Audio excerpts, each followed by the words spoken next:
Welcome to information hub. Paschimbanga সরকারের সমগ্র শিক্ষা মিশন ও ইউনিসেফের যৌথ উদ্যোগে পশ্চিমবঙ্গের স্কুল ছাত্রছাত্রীদের একটি নতুন লার্নিং অ্যাক্টিভিটির ব্যবস্থা করা হয়েছে, যার নাম পাসপোর্ট টু আর্নিং অর্থাৎ P2E। এই প্রোগ্রামের ছাত্রছাত্রীদের অনলাইনে ট্রেনিং কোর্সের ব্যবস্থা থাকবে, যার ফলে ছাত্রছাত্রীদের ডিজিটাল লিটারেসি এবং ফিনান্সিয়াল লিটারেসি গড়ে উঠবে। বর্তমানে স্কুলে আইসিটির প্রোগ্রামের মাধ্যমে যে কম্পিউটার শেখানো হয় তার নির্দিষ্ট কোনো সিলেবাস নেই এবং সেই ধরনের তেমন কোনো পরীক্ষা নেওয়া হয় না। এর ফলে কোনো সার্টিফিকেটও দেওয়া হয় না। তাই বর্তমানে P2E প্রোগ্রামের মাধ্যমে যে ট্রেনিং কোর্স দেওয়া হবে তার শেষে পরীক্ষা নেওয়া হবে এবং সার্টিফিকেট দেওয়া হবে।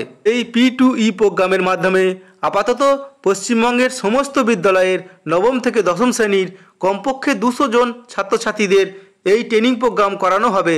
এর জন্য অনলাইনে রেজিস্ট্রেশন করতে হবে। এর পরের ভিডিওতে দেখাবো কিভাবে অনলাইনে রেজিস্ট্রেশন করতে হবে। বিশদে জানতে তোমরা বিদ্যালয়ের P2E নোডাল টিচারের সাথে যোগাযোগ করো।